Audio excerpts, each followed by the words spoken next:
Hello everyone and welcome in my YouTube channel. So आज की इस वीडियो में हम बात करने वाले हैं offset top and offset left method के बारे में कि किस तरीके से हम इन मेथड्स का यूज़ कर सकते हैं और इनसे हम क्या क्या ऑपरेशंस जो है वो परफॉर्म कर सकते हैं। सो देखने के लिए चलते हैं स्क्रीन की तरफ। So let's have a look on my screen and let's begin.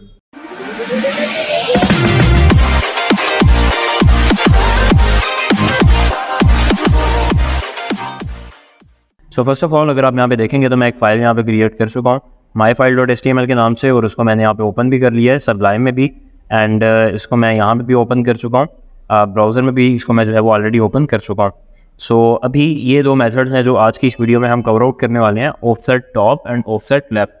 तो जस्ट लाइक आपको याद होगा कि हमारी जो प्रीवियस वीडियो थी उसमें हमने देखा था पेज वाई ऑफसेट के बारे में और पेज एक्स ऑफसेट के बारे में। वो उसमें क्या था, उसमें ये था कि पेज वाई ऑफसेट का आप यूज़ इसलिए करते हैं कि स्क्रॉल बार जो वर्टिकल स्क्रॉल बार होती है वो अगर आप देखना चाहते हैं कि टॉप से कितने डिस्टेंस पे है, और इसी तरह से पेज एक्स ऑफसेट जो है वो आपने इसलिए यूज़ किया था कि हॉरिजॉन्टली अगर आप स्क्रॉल बार को देखें तो लेफ़्ट से लेके वो कितनी जो है वो उसका डिस्टेंस बन रहा है, उस चीज़ को फाइंड आउट करने के लिए हम उन मेथड्स का यूज़ करते थे। लेकिन आज की इस वीडियो में हम इन दोनों मेथड्स के बारे में बात करने वाले हैं, ऑफसेट टॉप और ऑफसेट लेफ्ट।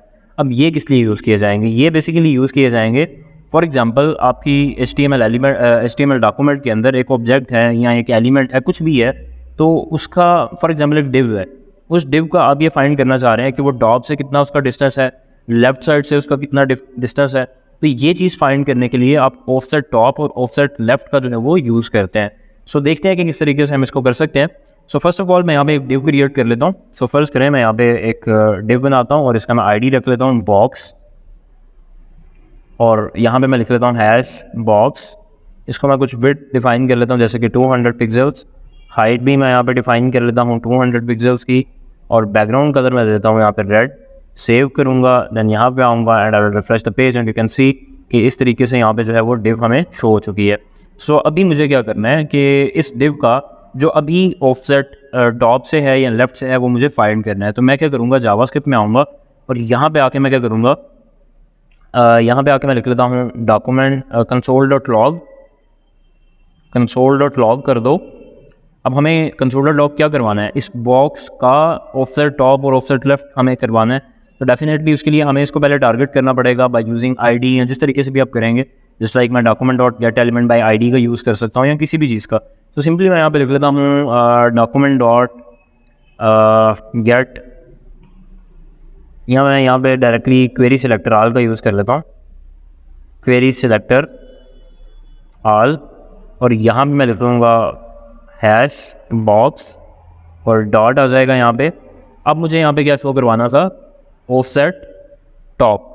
सो सेव करूँगा एंड देन मैं यहाँ पे आऊँगा, रिफ़्रेश करूँगा और Ctrl+Shift+I प्रेस करते हैं।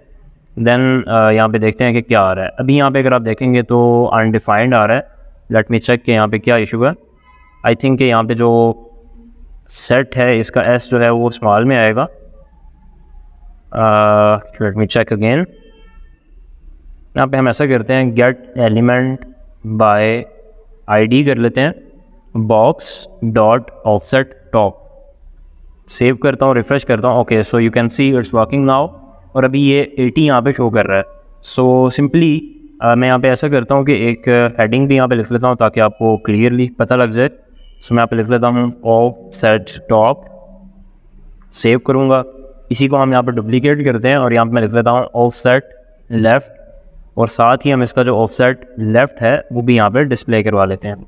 सो अभी जब भी मैं यहाँ पे आके रिफ़्रेश कर रहा हूँ, यू विल सी कि ऑफसेट लेफ़्ट से जो है वो 8 आ रहा है, क्योंकि यहाँ पे अगर आप देखेंगे तो बिल्कुल हल्की सी एक स्पेस, यहाँ पे थोड़ी सी स्पेस जो है वो यहाँ पे मौजूद है।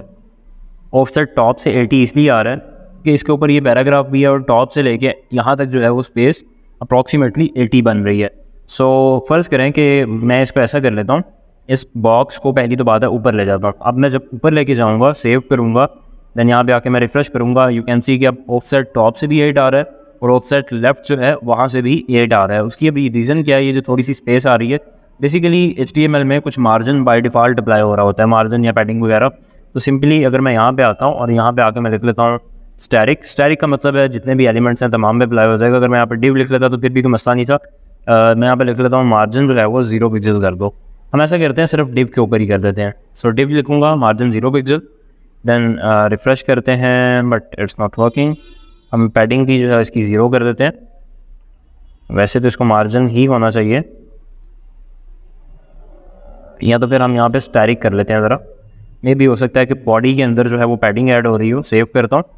Okay, so you can see here कि अभी जब मैंने यहाँ पे स्टैरिक लिखा एंड अब आप देख सकते हैं कि टॉप से भी बिल्कुल साथ जुड़ चुका है और लेफ्ट साइड से भी। सो अभी इसमें क्या आ रहा है, अभी यहाँ पे ऑफसेट टॉप से भी 0 आ रहा है और ऑफसेट लेफ्ट से भी 0 आ रहा है। अब फर्स्ट करें कि मैं इसको मार्जिन देता हूँ। मैं यहाँ पे इस डिव को थोड़ा सा मार्जिन टॉप से यहाँ पे अप्लाई कर देता हूँ। मैं मार्जिन टॉप से दे देता हूँ 50 पिक्सल्स और थोड़ा सा मार्जिन मैं लेफ्ट से दे देता हूँ 20 पिक्सल्स का। सेव करते हैं, देन यहाँ पे आता हूँ और रिफ्रेश करता हूँ। यू कैन सी हियर कि 50 एंड 20 यहाँ पे आ चुका है। लेकिन अगर हमें मार्जिन ही फाइंड करना है तो वो तो हम वहाँ पे खुद डिफाइन कर रहे हैं, हमें ये चीज़ क्यों फाइंड करना है। लेकिन बात ये है कि फॉर एग्जांपल अगर मैंने यहाँ पे मार्जिन 50 पिक्सल का दिया हुआ है टॉप से, तो इसका मतलब ये नहीं है कि इसका जो पेज इसका जो पेज ये वाला है बेसिकली ऑफसेट टॉप जो है इसका, ये भी उतना ही होगा जितना आपका मार्जिन है। ऐसा भी तो हो सकता है कि उसके ऊपर एक पैराग्राफ आ रहा हो। फॉर एग्जांपल इसी पैराग्राफ को अगर मैं दोबारा से ऊपर कर लेता हूँ तो अब क्या होने वाला है, जब मैं यहाँ पे रिफ्रेश करूँगा, अब चूँकि ये पैराग्राफ भी अंदर आ चुका है तो ये जितनी यहाँ पे हाइट कवर कर रहा है वो भी यहाँ पे प्लस होके शो हो चुकी है। मतलब ये टोटली हमें बता रहा है कि पेज के टॉप से लेके यहाँ ऑब्जेक्ट तक का, इस ऑब्जेक्ट तक का डिफरेंस कितना है, या इस डिप तक का जो डिस्टेंस है वो कितना है। इसी तरीके से जो ऑफसेट लेफ्ट है वो हमें बता रहा है कि पेज के लेफ्ट से लेके जो इस एलिमेंट का डिस्टेंस है वो कितना है। तो ये हम फाइंड करने के लिए यूज़ करते हैं इन दोनों मेथड्स का। और इन मेथड्स का हम यूज़ क्यों करते हैं, बेसिकली इनका हमें यूज़ करने मतलब डिफरेंट इसकी रीजंस हैं। जिस लाइक आपको मतलब इसका मेन मकसद तो यही है कि आपको फाइंड करना है कि टॉप से लेके इसका कितना डिस्टेंस है, लेफ्ट से इसका कितना डिस्टेंस है। तो जब भी आपको इसकी ज़रूरत पड़ेगी देन आप इसको यूज़ कर सकते हैं। और अब इसको यूज़ करने के बाद आप क्या करेंगे, फॉर एग्जांपल मैं ये चाहता हूँ कि जब भी डिप यहाँ पे आए तो देन कोई चीज़ ट्रिगर हो, कोई इवेंट जो है वो ट्रिगर हो, तो उसके लिए हम डेफिनेटली इन वैल्यूज़ का यूज़ कर सकते हैं। सो नेक्स्ट आने वाली वीडियोज़ में हम इनकी एग्जाम्पल्स वगैरह भी देखेंगे कि एग्जाम्पल्स हम कर लेंगे और हमें आइडिया हो जाएगा कि इन मेथड्स का हम प्रॉपरली किस तरीके से यूज़ करते हैं। सो अभी तक के लिए तो यही मेथड था। नेक्स्ट आने वाली वीडियोज़ में हम इसी से रिलेटेड कुछ और मेथड्स के बारे में भी बात करने वाले हैं। सो उम्मीद करता हूँ कि वीडियो आपको अच्छी लगी होगी। सो अगर आपको वीडियो अच्छी लगी तो आप इसको लाइक करें एंड चैनल को सब्सक्राइब करें। सो मिलते हैं नेक्स्ट वीडियो में। थैंक यू, अल्लाह हाफिज़।